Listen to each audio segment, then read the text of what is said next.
Hey everyone, Shawn Clement here, Wisdom in Golf, and today's wisdom is with Tiger. And yeah, you saw that he had to pull out of the tournament at Dubai. And it all goes way before that. For a long time, if you look at Tiger's swing when he was in his teens, he idolized Jack Nicklaus. His backswing turn had a lot more range of motion, and it afforded him the ability to sling or whip the club at super high velocities with very little effort. And you could see it in his swing. It was effortless power, and he was outgunning everybody out there. And then he allowed the nip and tuck artist to get a hold of his swing. And so as he began to resist, if we look at a good kinetic chain, right, a good baseball player gives it a good wind-up, he's not going to resist with his lower body in the backswing. That doesn't exist in baseball, not in baseball hitting and not in baseball pitching, and certainly not in tennis serving. So there's this beautiful range of motion, this gathering of energy, and then the kinetic chain plugs itself into the ground. Boom, there. Then the leg uses the ground to move the body out of the way. Why? Well, if you look at Scully here, you've got scapula, clavicle sitting on top of the rib cage. This is where the shoulders are, okay? So the range of motion in your shoulders is only 20 degrees. That's it. So 90-degree shoulder turn doesn't exist. Now, combine that with this. I'm going to make sure I see you guys here. Here's your pelvis.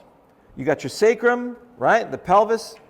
And then you've got your little facet joints. These are little wings on the side of your vertebrae that prevent the vertebrae above it from spinning out and cutting your spinal cord.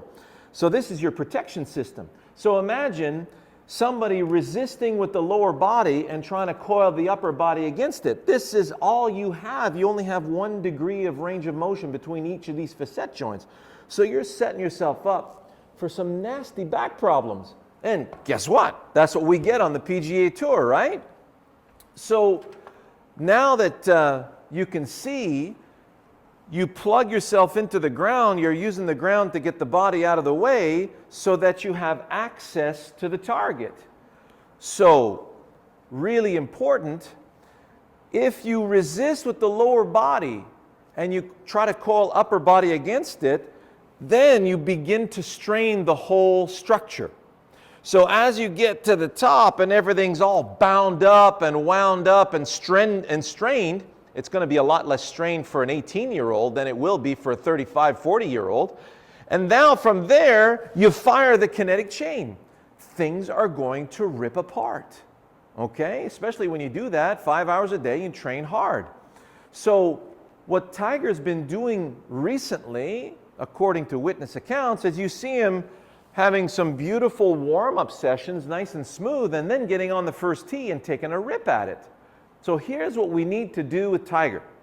We need to show him how to gather massive range of motion in the backswing the way he used to do it as a kid, so he has everything he needs to have a strain-free kinetic sequence or kinematic sequence out towards his target.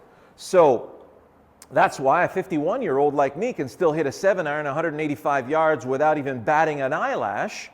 And here's my first swing of the day. So all I'm trying to do is gather my range of motion. There you go. And I'm delivering an effortless, powerful whip. And this is the first, these are my first swings of the day. And you could see and hear there's some really good compression and some good power in there, and the effort is not there.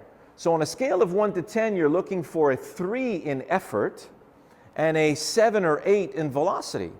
So Tiger right now, he's trying to keep things nice and smooth in his practice, and he's doing a lot of reps, yes, but he's not doing a lot of reps at full capacity. When he gets out on the golf course, the only way he knows how to develop the juice right now is through that massive kinetic chain. Well, there's the breakdown, obviously, and it's through his back, where he overloads it in the backswing, and then he's got to deliver that extra strain through impact, that's going to cause a lot of problems. He just can't function that way anymore at 41. I'm 51. I know what the aches and pains are all about. So you can't do it the same way a 20-year-old will do it. And if you look at, Rory McIlroy, he's had strained facet joints in his vertebrae, at the tender age of 18. He had to take 10 weeks off. So you can't overload the backswing physically. So take a page out of Brandel Chambly's Anatomy of Greatness book. There's a reason why those guys perform so well for so long, is because they removed all of the strain out of their backswings. Just ask Johnny Miller. He said it best. He says, remember that when that X Factor came out, he says, okay, this X Factor business, I feel in my downswing. I certainly don't feel it in my backswing. And what he was referring to, he says, I feel that stretch in my downswing. That was his kinetic chain. So that's what we need to do with Tiger, to safeguard and give him another 5-10 years of amazing, competitive edge and some really awesome performance. Go back to the backswing he had when he was 15, and then add that beautiful kinetic chain through to his target. We're all set. Enjoy. Be good for you too,